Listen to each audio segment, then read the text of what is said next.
Hello everyone, मैं नीलम तिवारी आप सभी का मैग्नेट ब्रेन्स में बहुत बहुत स्वागत करती हूँ। मैग्नेट ब्रेन्स एक ऐसा चैनल है जहाँ पर आपको किंडरगार्टन से लेके 12th क्लास तक के सारे वीडियोस बिल्कुल फ्री अवेलेबल करवाए जाते हैं। जैसा कि हम आपको कक्षा 7 संस्कृत में आपका चतुर्दश पाठ है अनारिकायाः जिज्ञासा। अच्छा, उसका अनुवाद हमने लास्ट वीडियो में करवा दिया है। अब हम करने वाले हैं अभ्यास कार्यों को। ठीक है, अभ्यास यानी जो आपके पुस्तक में प्रश्न उत्तर दिए हैं उनको हम करेंगे। तो पहला प्रश्न है उच्चारणम कुरुत, यानी उच्चारण कीजिए। उच्चारण करना है, आपको बोलना है इन शब्दों को।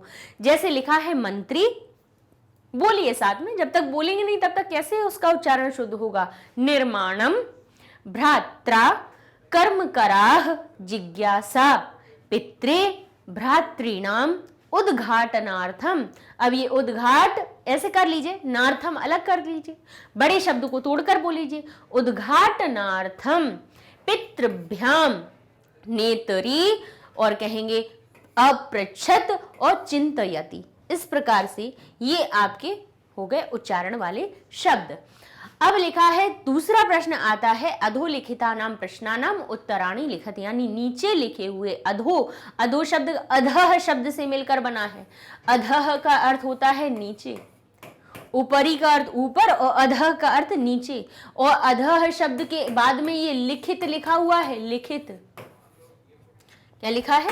लिखित। तो यहाँ पर हमारी एक विसर्ग संधि की कौन सी उत्व संधि होती है। वैसे तो अगर जो बच्चे कंटिन्यूअस पढ़ रहे होंगे उन्हें तो बिल्कुल पता होगा कि कई बार हम ये चीज बता चुके हैं कि विसर्ग के बाद व्यंजन वर्ग का तीसरा, चौथा, पांचवा अक्षर आ जाए। व्यंजन वर्ग कौन से होते हैं? 5 वर्ग होते हैं। का फैमिली होती है, च, ट, त, प, कचट तप। फैमिली से जल्दी समझ में पकड़ में आ जाएगा, इसलिए हम फैमिली बोल दिया कि का फैमिली के कितने 5 अक्षर होते हैं। क, ख, ग, घ, ङ, च, छ, ज, झ, य। चा फैमिली के टा फैमिली के टा, ठ, डा, ढा, ता के ता, थ, द, ध, न, पा, फ, ब, भ, म। इस प्रकार से 5 वर्ग हो गए। 5 वर्ग का मुखिया कौन होता है? पहला अक्षर कचट तप। ठीक है, इसलिए हम उनके वर्ग के नाम दे दिए कि क वर्ग, च वर्ग, टा वर्ग, ता वर्ग, पा वर्ग। ठीक है, अब कहते हैं विसर्ग के बाद 3, 4, 5, यानी जो आपके 5 वर्ग आए ना कचट तप, और उन हर वर्ग का तीसरा, चौथा, पांचवा अक्षर अगर विसर्ग के बाद लिखा हुआ हो, विसर्ग के बाद तीसरा, चौथा, पांचवा। अब तीसरा, चौथा, पांचवा कौन सा? यानी का वर्ग का तीसरा कौन सा होगा? का हटा दो, ख हटा दो तो ग, घ, ङ। च, छ हटा दो तो ज, झ, य। टा, ठ को हटा दो तो ड, ढ, ण। त और था को हटा दो तो द, ध, न। और पा और फा को हटा दो तो ब, भ, म। यानी तीसरा, चौथा, पांचवा अक्षर आ जाए, या फिर य, र, ल, व और ह। अगर ये आ जाए तो आपका विसर्ग ओ की मात्रा में परिवर्तित हो जाता है। तो ये हमारा अधः शब्द अधो बन जाता है। अधोलिखितानाम। ठीक है, लिखा तो हर जगह होगा, लेकिन ये कभी सोचा नहीं होगा कि ये अधो ओ की मात्रा अधव शब्द में कहाँ से आ जाती है। वो इधर से आती है। समझ में गया? कहाँ से आती है? विसर्ग की उत्व संधि से, जहां पर विसर्ग ओ की मात्रा में परिवर्तित हो जाता है। अधोलिखितानाम यानी नीचे लिखे हुए प्रश्नानाम प्रश्नों के उत्तराणि लिखत, उत्तर लिखिए। पहला प्रश्न है कस्याह महती जिज्ञासा वर्तते, किसकी। अच्छा, अब यहां पर आपको उन्होंने एक पद या एक वाक्य की कोई कंडीशन नहीं दी। अभी तक क्या हो रहा था? जहां पर प्रश्न उत्तर आते थे तो वो लिख देते थे कि अधोलिखितानाम प्रश्नानाम उत्तराणि एक पदेन लिखत, यानी एक पद के द्वारा लिखिए। लेकिन यहाँ पर उन्होंने ऐसी कोई कंडीशन आपको नहीं दी है। तो अब आपको क्या लिखना है? अब आपको उत्तर पूरा लिखना है। ठीक है, लेकिन उसके लिए भी एक हम आपको वही तरीका बता रहे हैं कि मूल जो उत्तर होता है वो विभक्ति के साथ में ही बनेगा।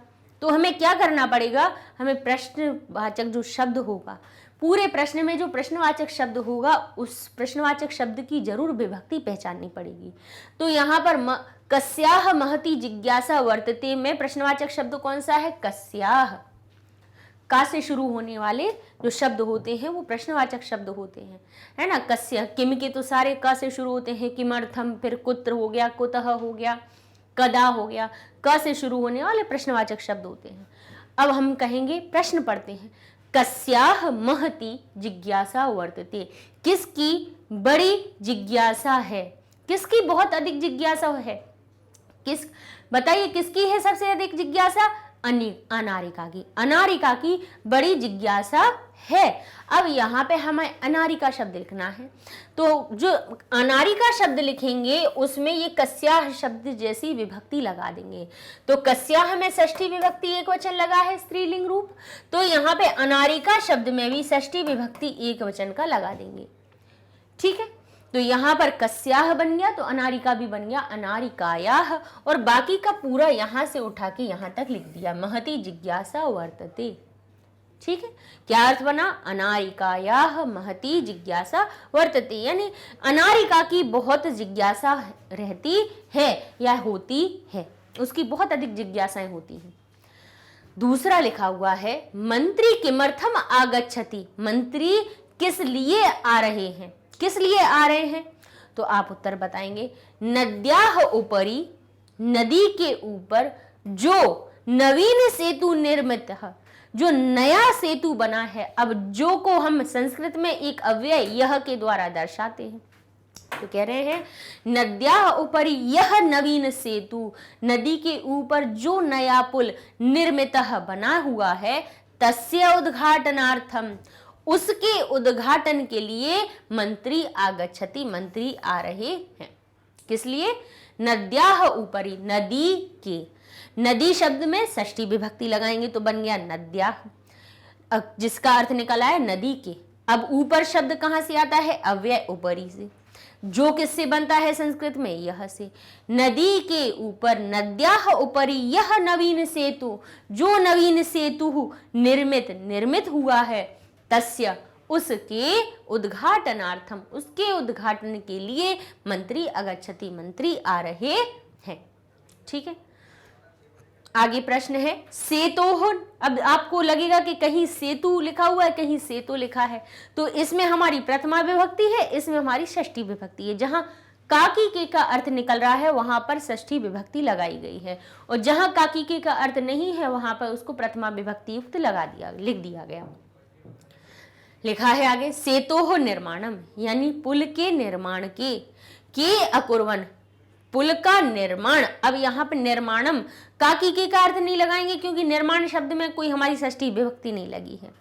सेतु यानी सेतु का, इसमें तो लगाएंगे, निर्माण में नहीं लगाएंगे। सेतु का निर्माण कौन अकुर्वन, कौन करते हैं या किसने किया। ठीक है, किसने किया। अब आप कहेंगे कौन भी आपने कहा, किसने भी किया कहा आपने, तो भाई क्या दोनों के का अर्थ क्या किसने और कौन दोनों ही निकलता है? हाँ बिल्कुल निकलता है। पूछिए कैसे? देखिए, जो हम किम का एक उदाहरण दे रहे हैं, ये होता है किम, किम का अर्थ होता है क्या और कौन। ठीक है, सिंपल बात। प्रथमा विभक्ति में इसकी हम पुरलिंग का रूप बता रहे हैं। प्रथमा विभक्ति में एक वचन में, प्रथमा विभक्ति के एक वचन में इसका रूप बनता है किम, जो होता है वो बन जाता है कह, द्विवचन के लिए बन जाता है कौ, और बहुवचन के लिए बन जाता है की। ठीक है, तो जिसका अर्थ निकल रहा है क्या या कौन, कौन दोनों और कौन सब। ठीक है, सभी अगर बहुत सारे कोई लोग होंगे उनके लिए हम पूछेंगे के। जैसे उदाहरण बता देते हैं, कहेंगे एषः कः। अब अगर एक बालक बैठा हुआ है उसके लिए हमें प्रश्न बना के पूछना है। जैसे एक लड़की नहीं समझिए, यहाँ लड़का समझ लीजिए, जैसे क्योंकि हम यहाँ पे पुरलिंग का बता रहे हैं ना, इसलिए इसको लड़का मान लीजिए कि ये लड़का है, तो हम कहेंगे एषः कः। ठीक है, अब इसी में हम एक लड़का और बना देते हैं इसी के साथ बैठ के पढ़ने वाला, तो अब हम कहेंगे ये दोनों कौन है। अब जब हमने कहा ये दोनों कौन है, तो दो के लिए जो कौन शब्द है वो क्या बन गया? कौ। मान लिया दो लड़के बैठे हैं तो हम कहेंगे ए तौ कौ, ये दोनों कौन है। ठीक है, तौ कौ यानी वे दोनों कौन है। अब ऐसे ही कहा वे दोनों नहीं, एक और दो तीन और बैठे थे यहाँ पर। ठीक है, यहाँ पर भी दो से अधिक लोग बैठे हुए हैं, यहाँ पढ़ रहे हैं साथ में, तो हम कहेंगे ते के। अब वे कौन है, तो क्योंकि अब ये ही जो कौन शब्द है वो बहुवचन वाली वाची बन गया। क्यों? क्योंकि यहाँ पर जिनके बारे में पूछा जा रहा है वे दो से अधिक लोग हैं। ठीक है, तो यहाँ पे तो कौन भी अर्थ आ गया। अब यहाँ पर आप कहोगे कि ने का अर्थ कैसे निकल रहा है, तो जो प्रथमा विभक्ति होती है, प्रथमा विभक्ति दो अर्थों में प्रयोग की जाती है। कहाँ पर? या तो किसी का सिंपल नाम बताना हो, जैसे यहाँ पे प्रथमा विभक्ति में हमें किम को केवल क्या या कौन बताना था, उसमें विभक्ति का कोई चिन्ह नहीं लगाना था, क्योंकि प्रथमा जो विभक्ति होती है उसका चिन्ह होता है नि। ठीक है, प्रथमा विभक्ति जहां पर लगाई जाती है तो वहां पर या तो किसी का नाम बताना हो तब लगाई जाती है, या फिर उसमें ने का भाव लगाना हो तो लगाई जाती है। तो जब इस किम में प्रथमा विभक्ति ने का चिन्ह दर्शाने के लिए लगाई जाती है, तब भी कह, कऊ, के रूप बनते हैं। जब सिंपल हमें नाम बताना होता है तब इनका अर्थ निकलता है क्या या कौन, कि एक कौन है, दो कौन है और बहुत सारे कौन है। या फिर अब कहें किसने पढ़ा, अब हम इसी की जगह कह सकते हैं एषा। अब इसको हम बालक बता रहे हैं क्योंकि हमने ये पुल्लिंग वाले रूप लिखे हैं। अब हमने कहा एषः कह, यानी यह कौन है, तो सिर्फ हमने कौन को बताने के लिए भी कह बताया। और हम कह सकते हैं कह पठति, यानी किसने पढ़ा या कौन पढ़ता है। ठीक है, या किसने, अब हम कहें कह अपठत या किसने पढ़ा। अब इस कह में ही देखिए कितने अर्थ निकल आए। यहां पर एक अर्थ निकल आया कौन, एषः कह यानी यह कौन है, कह पठति कौन पढ़ रहा है। ठीक है, और कह अपठत यानी किसने पढ़ा। तो इसमें ने का भाव भी आ गया कि नहीं आ गया, इसने आ गया ना। तो यहाँ पर जो प्रथमा विभक्ति होती है वो ने का चिन्ह भी लेकर चलती है, इसलिए हमने यहाँ पर बताया। क्योंकि ये जो के लिखा हुआ था, आप कहते कि के का अर्थ निकलता है क्या या कौन, तो किसने का भी अर्थ निकलता है क्या, बोले हाँ निकलता है, क्योंकि प्रथमा विभक्ति जहाँ लगती है वहां पर साधारण नाम के साथ साथ उसमें ने का अर्थ भी लगा दिया जाता है। तो कहते हैं सेतोह निर्माणम के अकुर्वन, यानी पुल का निर्माण के, यानी किन्होंने अकुर्वन किया, किन्होंने किया था। तो अब के कह रहा है कि जो उत्तर आएगा वो कैसा आएगा, पुल्लिंग वाची आएगा, और उसमें भी प्रथमा विभक्ति का बहुवचन का रूप लगा हुआ होगा। जैसा कि अभी हमने आपको बताया कि जहां प्रथमा विभक्ति लगती है तो वहां किम के क्या रूप बन जाते हैं, कह, कऊ, के। तो जो के आता है प्रथमा विभक्ति बहुवचन में आता है। तो पुल का निर्माण किसने किया, मजदूरों ने किया। मजदूरों को क्या कहते हैं, कर्म कर। कर्म कर में क्या हो गया हमारा, बड़े आ की मात्रा और विसर्ग लगा दिया। क्यों लगा दिया, क्योंकि ये कैसे बनेंगे, बालक के समान रूप बनेंगे। जैसे बालक बनता ना, बालकः, बालकौ, बालकाः, प्रथमा विभक्ति बहुवचन में, तो ये भी बन गया हमारा कर्म कराह। क्या बन गया, कर्म कराह। तो बस सिर्फ विभक्ति इसी के जैसी यहाँ पर लगा दी और आपका उत्तर बन गया। बाकी की चीजें तो प्रश्न से हमने उठा के लिख दी। ठीक है, आगे लिखा है सेतोह निर्माणाय, यानी सेतु के निर्माण के लिए कर्म कराह, यानी जो मजदूर है। सेतु के पुल के निर्माण के लिए मजदूर प्रस्तराणी कुतः आनयन्ति, जो पत्थर हैं कहां से लाते हैं। मजदूर पुल के निर्माण के लिए पत्थर कहां से लाते हैं, तो आप कहेंगे कुतः का अर्थ निकल रहा है कहां से। अब किसी चीज को कहीं से लाया जाता है तो ये ध्यान रखिए कि वहां से वो चीज अलग होती है। अच्छा, कुतः शब्द भी एक ऐसा शब्द है कि इसके स्थान पर जब आपका उत्तर आएगा तो पंचमी विभक्ति युक्त आएगा। कौन सा आएगा, पंचमी विभक्ति युक्त। क्यों, क्योंकि यहाँ पे से का भाव आएगा और वो भी अलग होने का भाव जरूर आएगा। कहां से गिरता है, कहां से आता है, कहां से निकलता है, तो अलग होने का भाव आएगा। इसलिए कुतः के स्थान पे जब भी आप कोई उत्तर लिखेंगे वो कैसा लिखेंगे, पंचमी विभक्ति युक्त लिखेंगे, क्योंकि यहाँ पे से का भाव। क्योंकि अब यहाँ पर प्रश्न में कुतः का अर्थ निकल रहा है कहां से, और लाने की बात भी हो रही है कि पत्थरों को कहां से लाते हैं तो किसी ना किसी जगह से तो अलग किया जा रहा होगा। तो उसमें जहां से उनको अलग किया जा रहा है उसमें पंचमी विभक्ति लगाएंगे। तो कहां से लाते हैं, पर्वतों से लाते हैं, तो पर्वत शब्द में पंचमी विभक्ति लगा देंगे। और पर्वत एक पर्वत से तो लाते नहीं है, कई पर्वतों से लाते हैं, इसलिए पंचमी भी लगाएंगे, वो भी बहुवचन वाली। तो पर्वतात नहीं लगाएंगे, पर्वताभ्याम नहीं लगाएंगे, पर्वतेभ्यः लिख देंगे। कुतः के स्थान पे क्या हम लिख देंगे, पर्वतेभ्यः, और बाकी आपका उत्तर पूरा बन जाएगा। सेतोः निर्माणाय कर्म कराः प्रस्ताराणि। कुतः का अर्थ क्या निकलेगा, कहां से लाते हैं, पर्वतों से लाते हैं, पर्वतेभ्यः आनयन्ति। ठीक है, ये आपका उत्तर बन गया। आगे लिखा है के यानी कौन। अब देखिए कौन या किसने, इस प्रकार का अर्थ निकालेंगे हम। कौन का भी अर्थ निकाल सकते हो, किसने का भी अर्थ निकाल सकते हैं। के सर्वकराय धनम प्रयच्छन्ति यानी कौन सरकार के लिए धन देते हैं, सरकार को धन देते हैं। कौन देते हैं, सर्वकार किसको कहा जाता है, सरकार को कहते हैं। कि कौन सरकार को धन देता है, बताइए कौन देती है, प्रजा देती है। तो प्रजा शब्द में क्या लगाएंगे, प्रजा का के में हमारा प्रथमा विभक्ति बहुवचन है, तो प्रजा में भी हमारी प्रथमा विभक्ति बहुवचन का रूप लग जाएगा और ये प्रजा बन जाएगा प्रजाः सर्वकराय धनम प्रयच्छन्ति। आपका उत्तर बन गया। ठीक है, चलिए आगे हम प्रश्न पढ़ते हैं। लिखा है रेखांकित पदानि आधृत्य प्रश्न निर्माणम कुरुत। रेखांकित पदों के क्या करना है, उनको हटा करके आपको प्रश्न का निर्माण करना है। कैसे करेंगे आप, जो अभी तरीका हम हमेशा प्रश्न से उत्तर बनाने का बताते हैं, वही उत्तर से प्रश्न बनाने का तरीका होता है।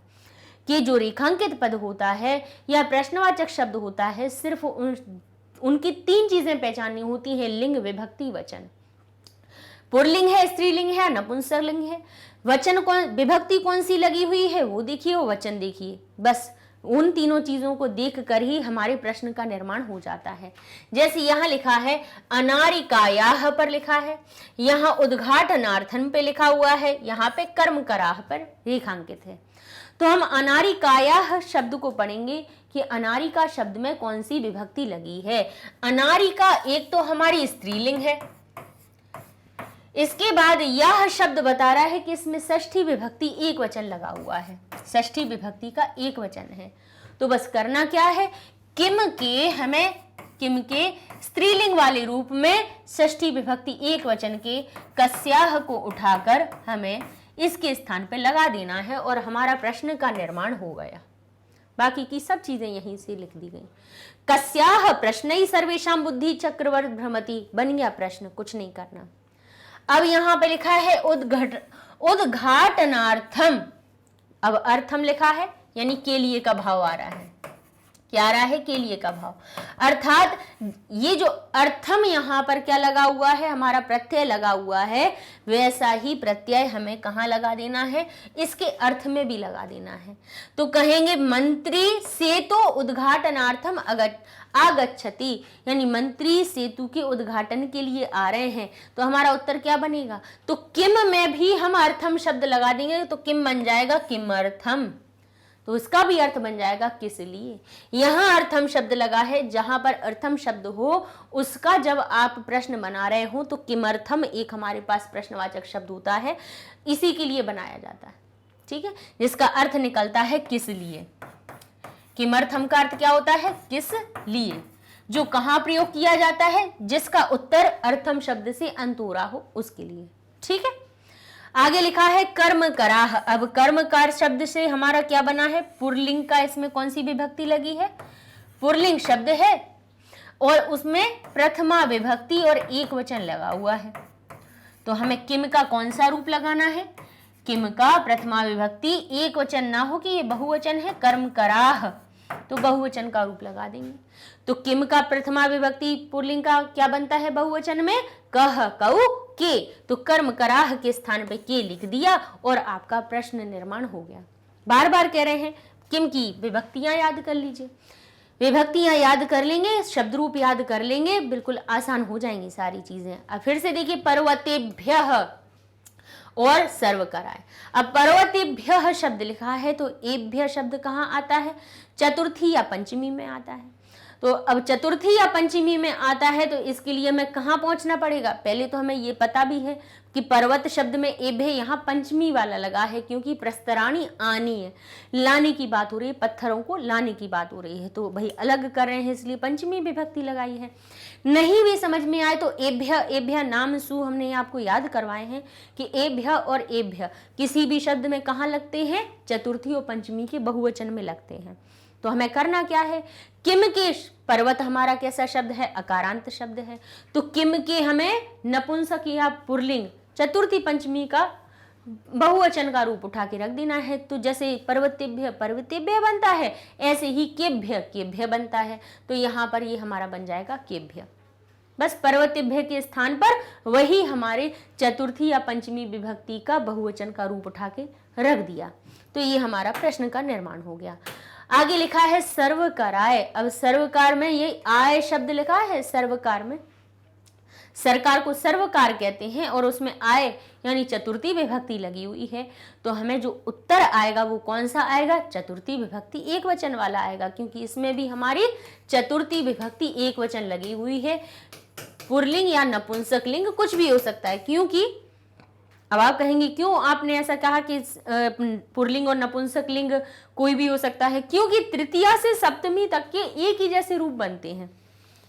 पुल्लिंग और नपुंसक लिंग के फल और बालक के रूप देखेंगे तो तृतीया से सप्तमी तक बिल्कुल समान बनते हैं। तो यहाँ पे भी सर्वकार हमने मान लिया कि नपुंसक लिंग है, हमने मान लिया कि पुल्लिंग है, हमें पता है क्योंकि दोनों के में आय शब्द कहाँ पर लगेगा तो सिर्फ अकारांत शब्दों में।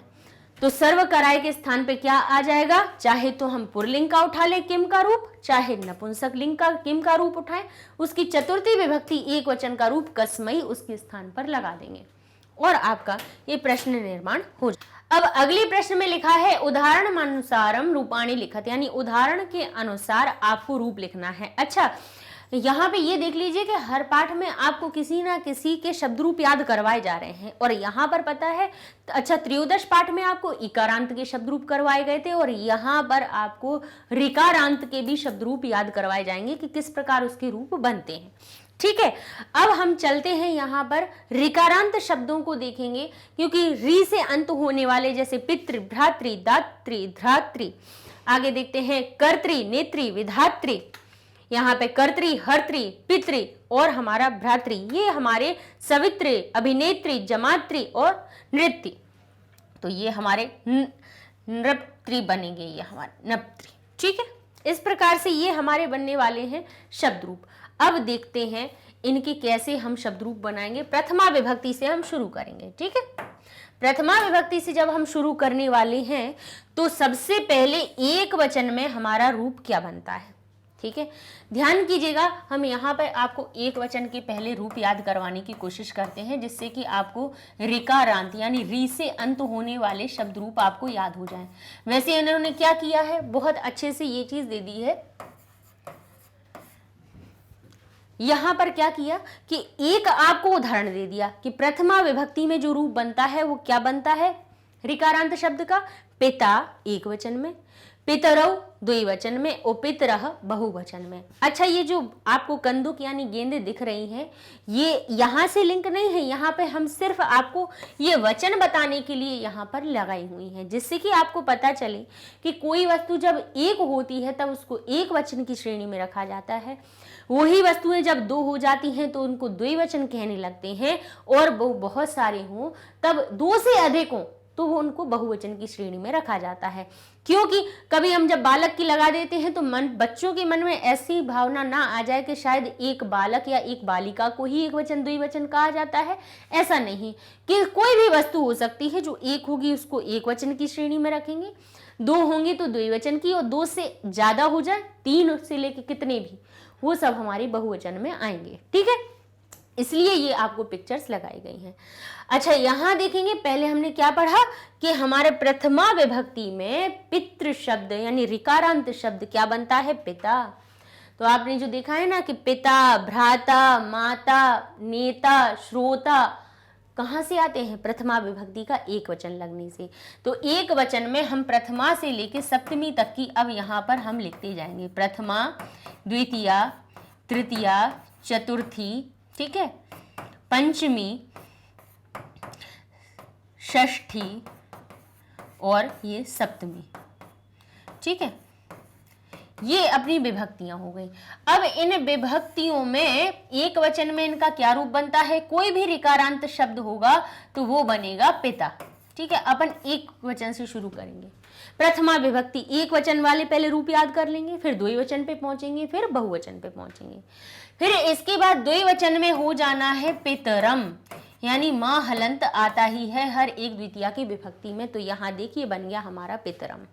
ठीक है, दातारम, धातारम, भ्राता होता तो भ्रातरम। ठीक है, सब में ता जो हमारा है भ्राता, पिता, पिता बना है, भ्राता बना है, दाता बना है, उसमें रम लगा देना है। तो मातारम, नेतारम, श्रोतारम। ठीक है, कोई भी ऋकारांत शब्द होगा उसमें आप क्या लगा देंगे, बड़े आ की मात्रा, तो जैसा का तैसा रहेगा, रम और लगा देंगे। तो पिता बन जाएगा पितार। कहाँ, द्वितीय विभक्ति में। अब हम आपको बताएं तृतीया विभक्ति। अपन एक एक विभक्ति से पढ़ेंगे ना, ऐसे याद भी हो जाएगा। ठीक है, तृतीया विभक्ति में बड़े आ की मात्रा आ जाती है सिर्फ, तो क्या हो जाएगा, यहां क्या बन गया, धात्रा। क्या बन गया, धात्रा। अब आप कहेंगे ये तो पिता है, और यहां पर भी हमारा पिता बनेगा क्या, नहीं, ये जो ता है, ता में जो ऋकारांत जो छुपा हुआ है ना, री की मात्रा छुपी हुई है, री, वो री अपने र में परिवर्तित होके क्या बन जाएगी, जैसे देखिए यहाँ पे ये हमारा पिता शब्द बना है, पितृ शब्द है, इसकी ये जो री है, री जो है वो रा में परिवर्तित हो जाएगी, और जैसे ही रा में बदलेगी तो ता और आधा रा क्या बन जाता है, त्रा बनाता है। ता और रा के मिलने से हमारा त्रा बनता है, तो जो ता में र छुपा हुआ है वो त्रा बन के यहां बन जाएगा पित्रा। ठीक है, भ्रात्रा, मात्रा, ठीक है, दात्रा, नेत्रा, श्रोत्रा। तृतीया विभक्ति में सभी त्रा की मात्रा के साथ आ जाएंगे। चतुर्थी विभक्ति में एक ही मात्रा लग जाएगी, तो ये बन जाएगा पित्रे, भ्रात्रे, मात्रे। ठीक है, श्रोत्रे, नेतारे, सब में क्या बन जाएगी, हमारी एक ही मात्रा आ जाएगी। फिर षष्ठी और पंचमी और षष्ठी में तुह की मात्रा आ जाती है। जैसे पिता बन जाते हैं हमारे पितुहु, माता बन जाती है मातुहु, यानी ता पे छोटी ऊ की मात्रा के साथ में विसर्ग आ जाएगा। तो पितुहु, पितुहु, मातुहु, मातुहु। ठीक है, फिर इसके बाद सप्तमी विभक्ति में री की मात्रा आ जाती है, तो हमारा पिता बन जाता है पितरी, मातरी, भ्रातरी। इस प्रकार से ये हमारी सारी विभक्तियां आ जाती हैं। ठीक है, तो इस तरह से अब एक वचन के थोड़े से आप याद करेंगे तो ये वाले आपको जल्दी समझ में आ जाएंगे। पिता, पितरम, पित्रा, पित्रे, पितुः, पितुः, पितरी, पिता, पितरम, पित्रा, पित्रे, पितुः, पितुः, पितरी। तो ये आपके हो गए एक वचन के रूप। ठीक है, अब जरा देखते जाइएगा कि एक वचन के ऐसे ही बने हैं कि नहीं बने हैं। प्रथमा विभक्ति में पिता तो भ्रात्रा, दातारम तो धातारम, धृत्रा तो कर्त्रा, नेत्रे। अच्छा, आप कहेंगे ये र कहां से आया भाई, कर्ता शब्द में र होता है, उसको तो अपन बीच में लिखेंगे ही, बस त्रि को त्रा बनाना है, तो ये बना दिया हमने त्रा। ठीक है, कर्त्रा तो ये बन गया हमारा। अब कहा नेत्रे तो विधात्रे, कर्तुहु, हर्तुहु, पितुहु, भ्रातुहु। पंचमी षष्ठी के एक जैसे बनने हैं। फिर यहां हो गया हमारा सवितरी, और ये हो गया अभिनेतरी, और ये हो गया, अब यहाँ पे संबोधन का हम सबसे बाद में, ने सवितरी और नेतरी। ठीक है, अभिनेतरी, नेतरी, श्रोतरी। री की मात्रा हमारी आ जाती है कहां पर, सप्तमी विभक्ति में। अब कहते हैं द्विवचन पे जाएं तो केवल आपको 3 याद करने हैं, 3 शब्द याद करने हैं। एक कर लीजिए आप पितरौ, जो कि प्रथमा और द्वितीय विभक्ति में आ जाएगा। फिर पितृभ्याम, जो द्विवचन के कहां पर आ जाएगा, तृतीया, चतुर्थी और पंचमी में। फिर इसके बाद आता है हमारा षष्ठी और सप्तमी, तो जिसमें हमारा बन जाता है जैसे पित्रोह तो भ्रात्रोह, मात्रोह, ओ की मात्रा के साथ में विसर्ग, ये आ जाता है षष्ठी सप्तमी में। तो अब आपको केवल ये 3 शब्द याद करने हैं द्विवचन की लाइन के लिए। इस तरह से क्या आपको ये शब्द रूप याद भी हो जाएंगे। हम आपको चाहते हैं कि ये शब्द रूप आप केवल लिखे ही ना, याद भी हो जाए आपको। तो देखिए, आप अब शुरू करें द्विवचन की लाइन को। तो यहां से शुरू करते हैं। प्रथमा और द्वितीया में क्या आना है, प्रथमा और द्वितीया में औ की मात्रा आनी है, तो क्या बन जाएगा, पितरौ, भ्रातरौ, दातारौ, धातारौ, मातरौ, नेतारौ, श्रोतारौ। ठीक है, प्रथमा द्वितीया के बहुवचन में। फिर अब तृतीया चतुर्थी पंचमी तक सब में भ्याम लगना है। धातृभ्याम, कर्तृभ्याम, नेतृभ्याम, विधातृभ्याम, मातृभ्याम, पितृभ्याम, सब में भ्याम लगाना है। कर्तृभ्याम, हर्तृभ्याम बन गया।